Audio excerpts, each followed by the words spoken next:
Hello, everybody. My name is Christopher Saunders, and this is the Connecticut Sports Talent Show, where we talk all things talents in Connecticut.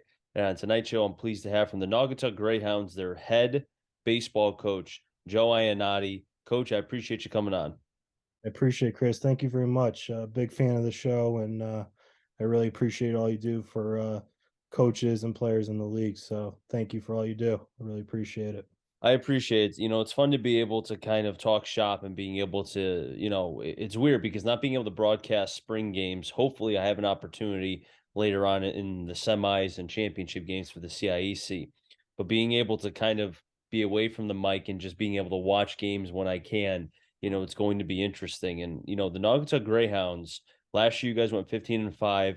You won your first game, in the first round against Cheshire. You lose the second game against a very good Danbury team. Coach Rashford does a fine job with them with the Hatters. But you were telling me how the NVL was stacked, and I knew it was stacked, but hearing it from a coach as far as not having any all NVL players being 15-5, I mean that's crazy, but also shows how deep the NVL was last year. No, absolutely. Last year the lead, top to bottom was, unbelievable. There's, some great coaches in this league. There's some great players. It was just, it was a battle every game. Especially in our division, we play St. Paul twice, Wolcott twice, Watertown twice, Torrington twice. Um, every game, it was a battle, especially playing those guys twice. Belcher at Woodland had her number last year. They do a great job over there. Um, Holy Cross, just you look down the lead, it's there's talent everywhere. Which makes it challenging as a coach in this league. Every day it's a battle. So just the ups and downs. It could one week you could be feeling good, and next week it could change rapidly. So No, I could imagine as far as kind of the uh just how difficult it probably was night in and night out when you'd play teams from the valley. You mentioned St. Paul. I know Ansonia was pretty good last year as well. Obviously, Woodland, Oxford, the whole nine. I mean, it's competitive. I mean, it's almost like the SEC in terms of baseball, football, or however you look at it, where you come out of the NVL and you may play teams that may not be, not saying they're not as talented, but as far as competition wise, you may have the edge because of just who you played during the regular season. oh, absolutely. I know we were just kind of talking about this before. All our losses last year, St. Paul, wins the state title. Mhm. Holy Cross wins the NVL championship. Oxford was in the semis.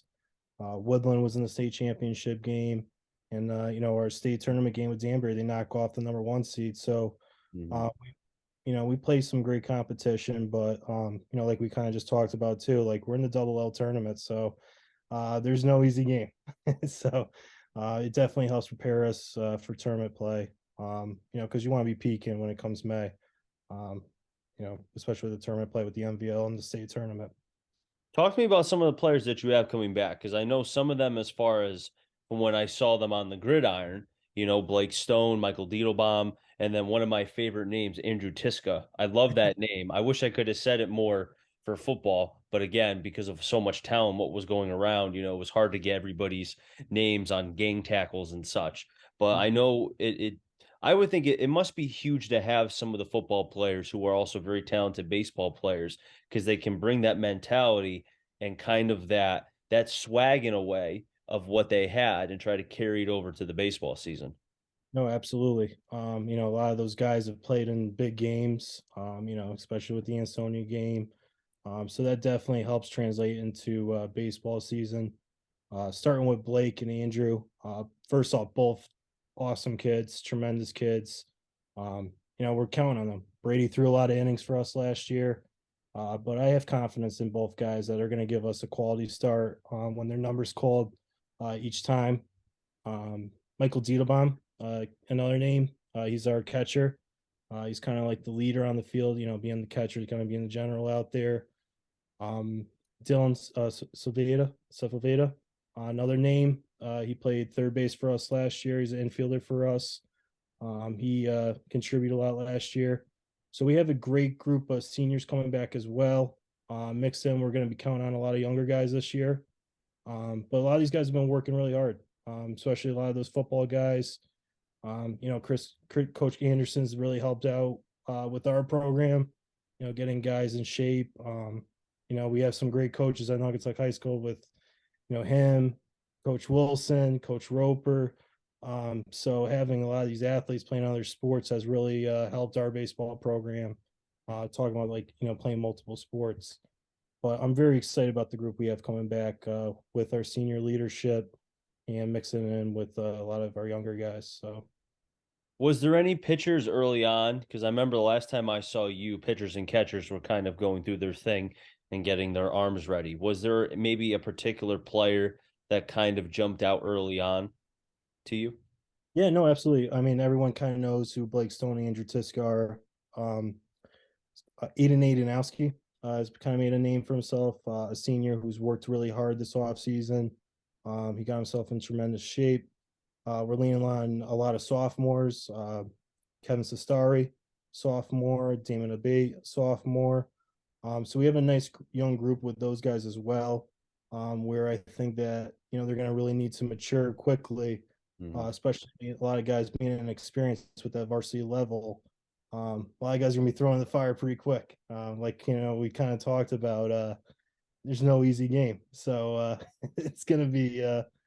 We actually scrimmaged Amity the other day, and Amity's one of the top teams in the state, and a lot of these guys who are inexperienced at the varsity level kind of learn quickly how to pitch. So which is a very good experience. That we kind of learned a lot about our team, and a lot of the guys kind of reflected on what they could have done better. So Well, like you said, it's like baptism by fire. I mean, they're only going to learn one way. It's like with the NFL because we have the draft next month, right? The old philosophy was have them sit in for 3 years and then play them. They don't learn, you can only learn so much by sitting. You have to play at some point. You can't mimic varsity, snaps in football. With baseball, you can't replicate facing a varsity batter who has a better eye. Also, too, the umpires are much different. The zone is a little bit smaller. You're going to get squeezed more. How do you handle that adversity? And I think to stay with the pitching side, coach, I think it's awesome to have a catcher like Diedelbaum who knows the game so well, who's improved so much as far as behind the plate and can kind of help those young kids because Diedelbaum, I know in football he plays like his hair's on fire, but in baseball I've noticed he's a little bit more, I don't know if calmer is the right word, but I feel like it takes a lot to kind of get him into that football play on fire mentality so he can kind of ease in those sophomores. Does that make sense? absolutely, kind of a big thing we talked about, me and him, at pitchers and catchers, is kind of getting to know these guys. Some guys might need a little kick in the butt, or a guy need a little encouragement. So just kind of learning who's on the mound just mentally, and being a senior leader, trying to get to know these guys, to make our staff strong, because we're going to be counting on a lot of these guys. There's weeks where we might be playing 4 games, or even with rainouts. Last year we even did a double header, so we're going to need arms. So I think everyone's kind of in the same boat, and I have enough confidence that our pitching could be a strength this year.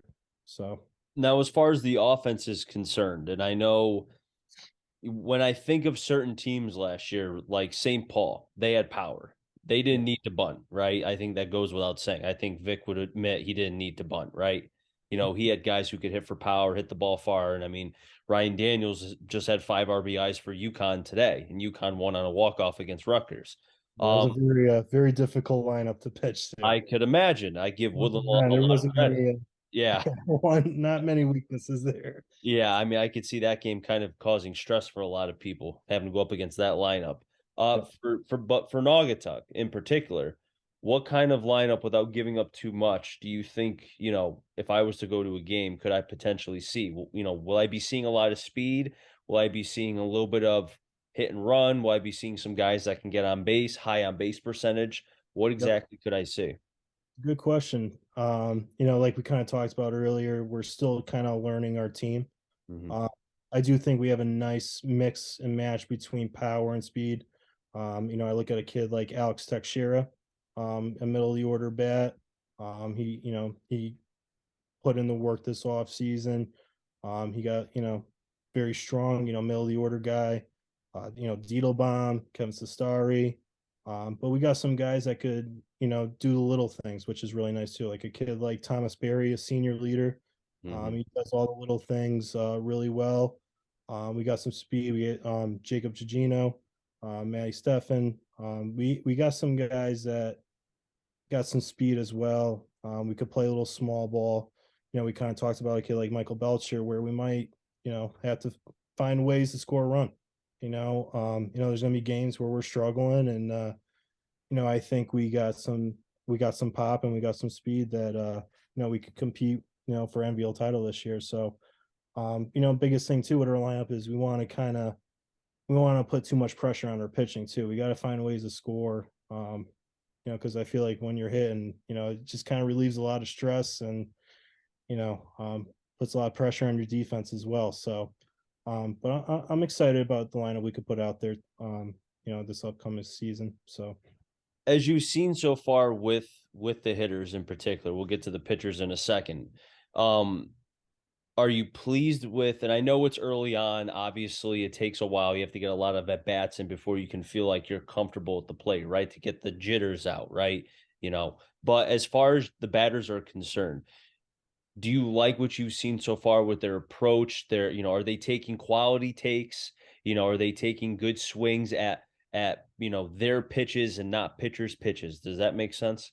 no, absolutely. We had a scrimmage today, and we kind of talked about our approaches.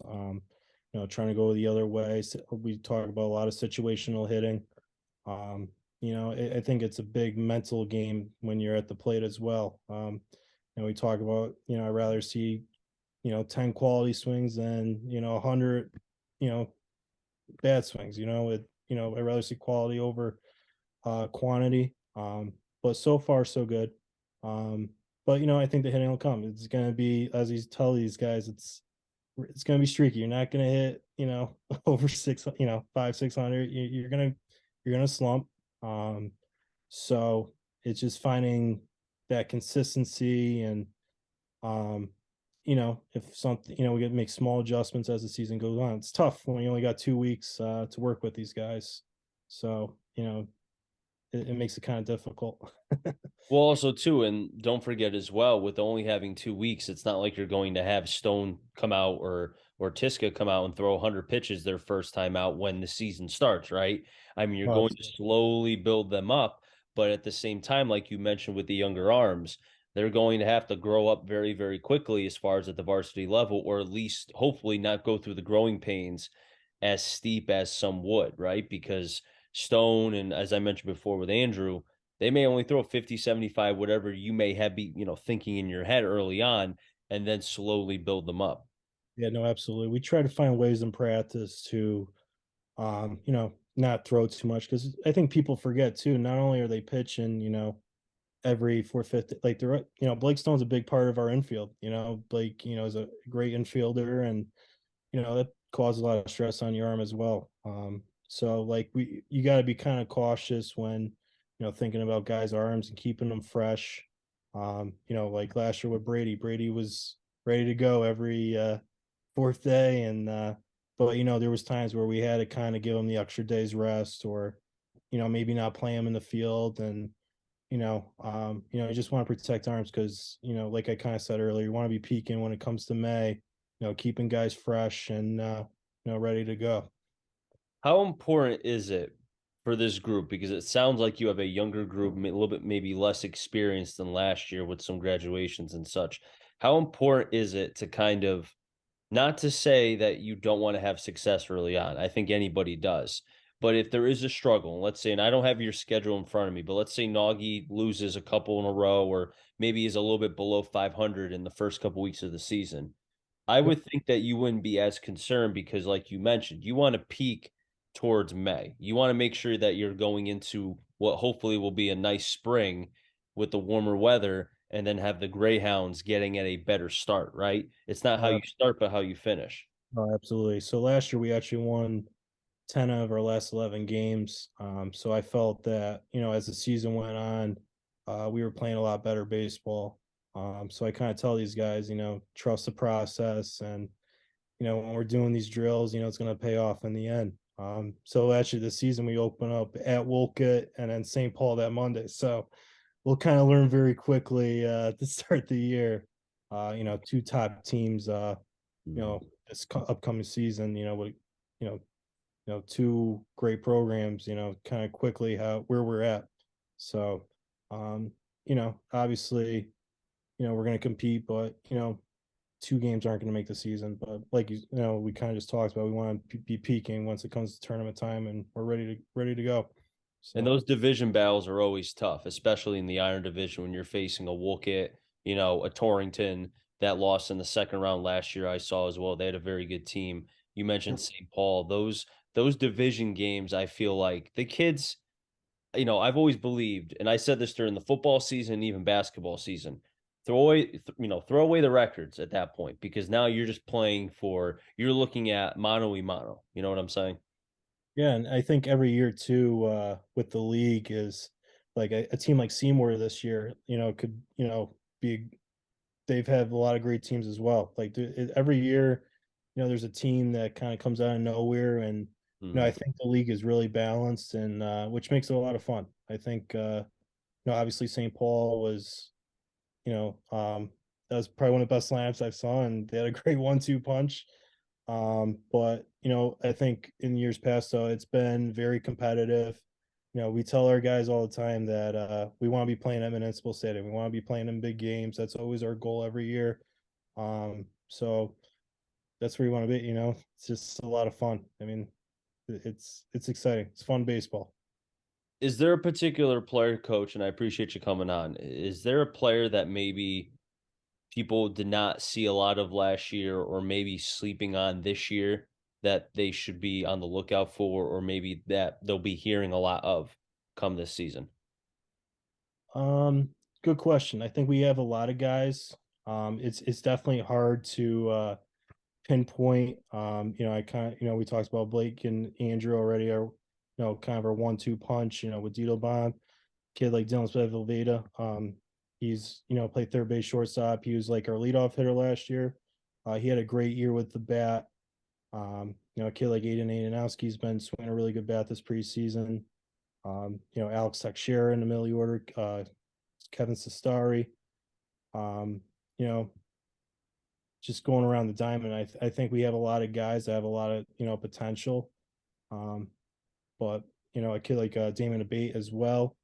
Um, but I think we have enough talent where it's gonna every game could be different.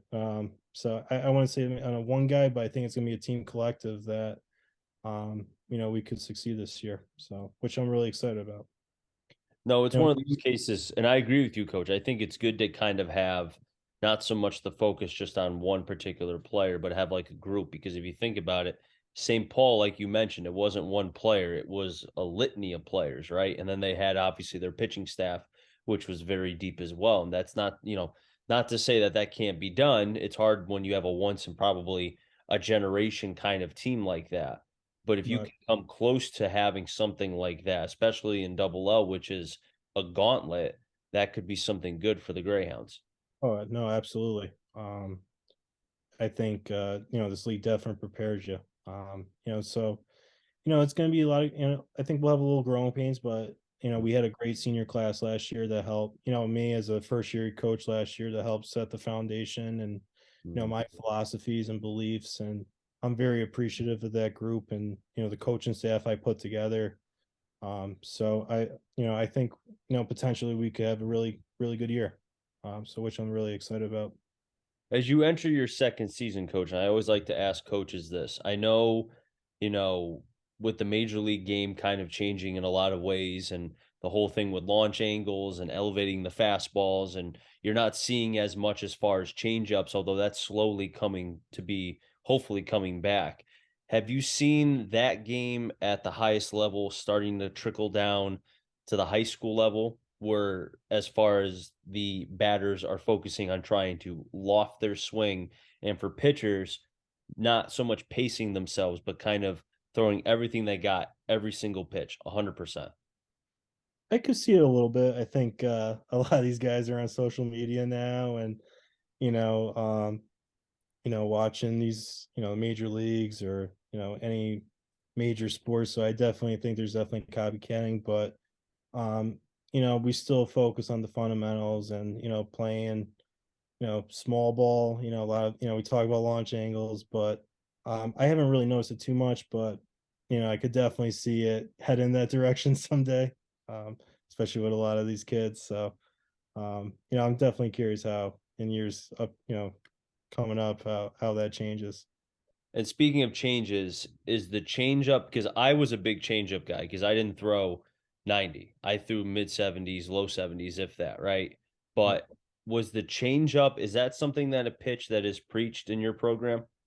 absolutely. So like with our staff, I kind of rely on Steve Hiscock, who's kind of our pitching coach, with along with Jim Duda. They do a great job with our pitchers, kind of building that confidence with them and, learning how to throw those off speed pitches and not being so, 0-2, changing it up, trying to keep hitters guessing. And they do a great job with our pitchers, kind of developing those off speed pitches because it doesn't matter. I mean, hitters are going to catch up no matter how hard you throw. So Mhm. you got to learn how to, change speeds to be successful at this level. Especially as you get higher, depending on where you're seated, if you are able to make the tournament and such, you know, you're facing very good lineups and you have to have, you know, especially St. Paul, you can't get away with a two pitch mix. You need at least three, sometimes four. And if you're just throwing straight fastballs, by the third batter, they're going to time you. That's how good they were. And not to say that the other lineups you see, potentially won't be at that level, but they'll still be very, very good.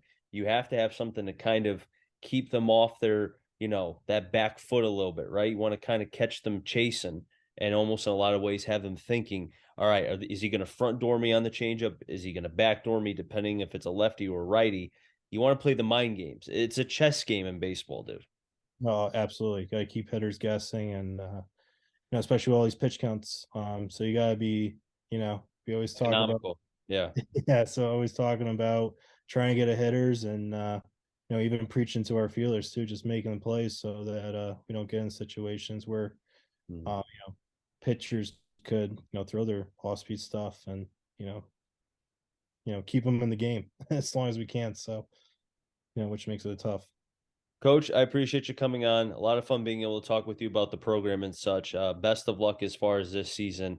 And hopefully, I'll have some of your players on during this baseball season. Should be a lot of fun. Absolutely, I really appreciate it, and thank you very much for having me on. Always. That'll wrap things up here on the Connecticut Sports Talent Show. So until next time, stay safe. Mariciti stands for Connecticut Talent. I'm your journey. Find them all. Enjoy the rest of your day, everybody, and be well.